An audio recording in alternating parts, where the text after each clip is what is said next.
Olá, amigos da JPTV e do portal JP News. Estamos mais uma vez aqui na beira do Rio Caí para entrevistar, dessa vez, o João Carlos Fabrazil, que é um dos radialistas mais conhecidos aqui de Montenegro. Nós vamos conhecer um pouquinho da história dele. Tudo bom, João Carlos? Tudo bem, Adriano, JB, prazer estar aqui com esse órgão de imprensa mais multimídia impossível em Montenegro. Onde eu tive uma participação também. Eu trabalhei, e eu lembro disso com muito prazer, no jornal O Progresso. Em 1965, 66 e 67, foram 3 anos que eu trabalhei no Progresso. E eu recordo muito bem que lá estavam o seu Gentil, o seu Lindolfo, o professor Mário Inácio, e este que vos fala aqui, dando uma contribuiçãozinha lá. E foi já desde jovem que eu peguei o gosto por rádio e por jornalismo. Depois, mais tarde, fui fazer jornalismo na Unicinos. Então, a minha vida foi essa. Muito embora o meu pai, que era da Brigada Militar, ele dizia para mim: meu filho, entra para o CFO. CFO, Curso de Formação de Oficiais. Eu nunca quis, porque o meu negócio era viver ali na Rádio Montenegro, olhando ali no vidro, assim, pequeno ainda. Como é que começou esse teu gosto, essa paixão pela comunicação? Assim, Adriano... O primeiro start que te deu na cabeça para a comunicação? Pois é. Eu sempre fui um menino, claro, há muitos anos passados, que vivia de radinho na mão, dia e noite. Eu acredito até, não sei, tanto quanto eu saiba, o primeiro rádio portátil que apareceu em Montenegro foi comigo, que eu trouxe de Porto Alegre.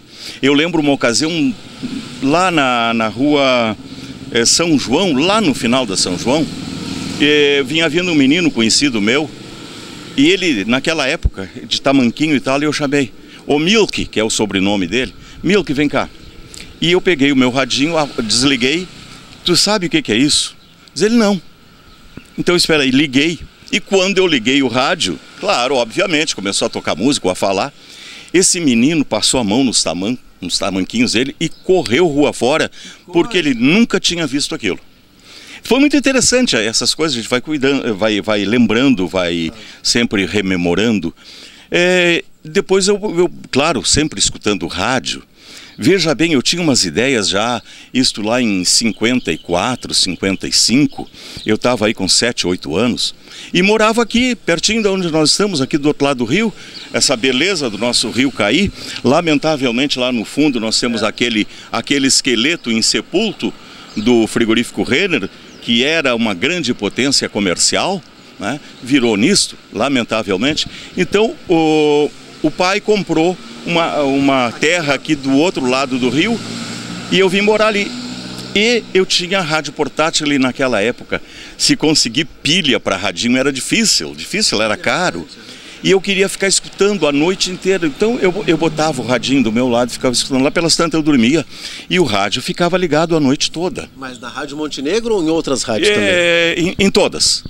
Até 57 eu não tinha uma rádio de meu gosto. Bom, aí eu pensava assim: nós vamos ter um dia um rádio que ligue, quando eu estiver acordando ele vai ligar, e quando eu estiver pegando sono ele vai dormir. Mas eu achava que isso seria feito impossível, né? Com a mente, ou talvez possível, não se sabe, né? E até que apareceu o rádio relógio, que é fisicamente aquilo que eu imaginava.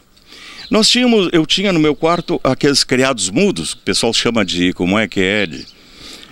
que fica do lado da cama. Bidê, isto, o bidê.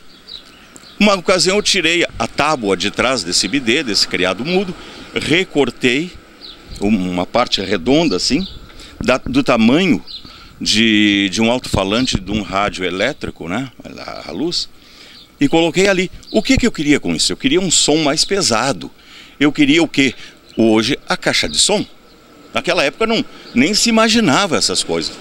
E aí depois, então, como naquela época eu ainda não tinha a rádio que eu gostava, ela entrou no ar em 1957 chamada Rádio Guaíba, da Companhia Jornalística Caldas Júnior.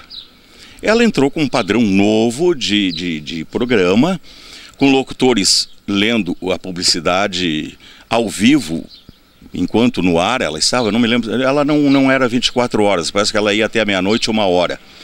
A Rádio Guaíba, naquela época, chegou a ter 15 locutores. 15 locutores. Trabalhavam de dupla e liam tudo ao vivo, não tinha absolutamente nada gravado, nem abertura de programa, nada. Sim. Hoje a Guaíba é uma rádio igual às outras.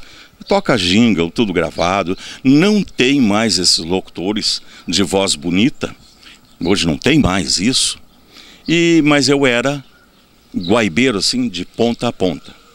E eu sempre entendo assim, Adriano, e eu digo, naquela época existiam dois tipos de radialistas. Os que queriam trabalhar na Guaíba e os que mentiam que não queriam trabalhar na Guaíba. Porque todo mundo queria ir para lá. Evidente, era um padrão muito alto de cultura das pessoas que trabalhavam lá. Esses locutores quase todos formados e com aquelas vozes maravilhosas. E eu destaco aí Egon Bueno, que até hoje é locutor ainda da FM Cultura, a 107,7, uma voz linda, maravilhosa. Eu era guri, já ouvia ele numa outra rádio, depois ele foi para Guaíba. Enfim, foi aí ouvindo e gostando que eu fiquei em rádio. Jornalismo como jornal, 3 anos no Progresso, mas eu não estava formado ainda. Mas eu escrevia, eu fazia reportagem, fazia de tudo naquela época, né? Mas depois eu pendi para o rádio. Então, passei aqui a minha vida quase toda trabalhando na América e naquela época a Rádio Montenegro, que ficava ali na frente da prefeitura, ali praticamente na frente da prefeitura, aquele prédio que tem ali. E naquela época o INSS na esquina não existia ainda. Na frente era o Correio, a empresa de Correios e Telégrafos, e ao lado a prefeitura. Eu comecei a trabalhar em 1963, no dia 8 de janeiro. Fui levado pelo saudoso José Carlos Schwartz, que era o gerente da rádio. Eu vivia lá dentro da rádio, olhando e perguntando e xereteando, incomodando eles para saber isso, para saber aquilo. Até que um dia eu já estava maiorzinho e ele chegou para mim e disse assim: Fá Brasil, tu quer falar na rádio? Pô, é tudo que eu quero. Então entra lá e fala. Aí ele me levou lá dentro na cabine de locução, assim, mostrou, e eu já saí ali falando. E fiquei. Aí depois então eu fui, isso foi em dezembro de 67, e 8 de janeiro de 60, não, 67 é mentira, 62, isso foi com o Schwartz, e janeiro de 63, dia 8 de janeiro, eu comecei a trabalhar efetivamente na Rádio Montenegro. Bom, Fá Brasil, tu passaste por várias etapas da Rádio Montenegro e América, né, que teve várias etapas, né, desde o início, não como funcionário, mas como fuçador, como curioso, né? Foram etapas que é possível fazer uma linha do tempo da Rádio Montenegro e da Rádio América, né? Sim. Inclusive eu peguei no tempo em que a rádio não tinha mais, a Rádio Montenegro não tinha mais programa de auditório, mas tinha o auditório. E era lá em cima ainda, na frente da prefeitura? Lá em cima, na frente da prefeitura. Nós tínhamos o auditório, o palco, tudo, as cadeiras, tudo ali, mas já não havia mais a programação de auditório. Mas eu apresentava ali naquele local, aos sábados pela manhã, um programa com música ao vivo. Nós tínhamos um microfone RCA Victor, aquele losangular, que pegava aquele microfone, pesava, eu acredito, em torno de 5 quilos, aquele microfone.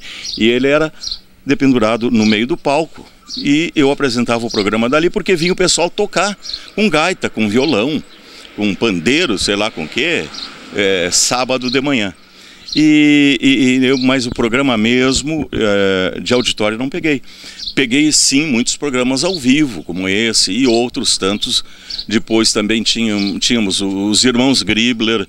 Enfim, tinha pessoal ali que vinha tocar ao vivo na Rádio Montenegro. Depois a rádio se transformou em Rádio América, foi lá para a Rua São João, onde está hoje. e encerrou essa parte de música ao vivo. Uma coisa que convém lembrar, Adriano, muito interessante, na Rádio Montenegro, homenagens musicais. Sabe o que era homenagens musicais? O Adriano ou o JB Cardoso estava de aniversário, então a família, os amigos iam lá na rádio dedicar música para o aniversariante. E era cobrado, eu acho que 3, 4 reais hoje, 5 reais por música, por homenagem. Então os locutores tinham uma formulazinha já pronta ali, só encaixava o nome do aniversariante e de quem oferecia a música.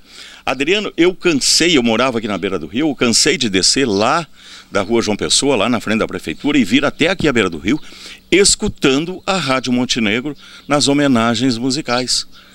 Porque o pessoal ouvia o rádio a todo volume. Era muito interessante, era um eco, um verdadeiro eco. E esse programa marcou também uma época muito grande. A Rádio Montenegro, então, naquela época, tinha muito ouvinte em Triunfo.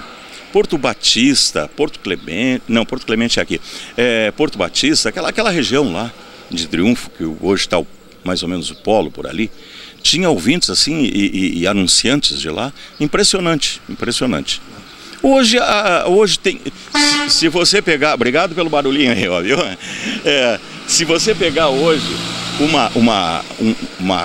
um aparelho de rádio e ficar corujando ali, como se diz, eu tenho, por exemplo, um Transglobe, que é um rádio grande, portátil grande, com 9 faixas de onda.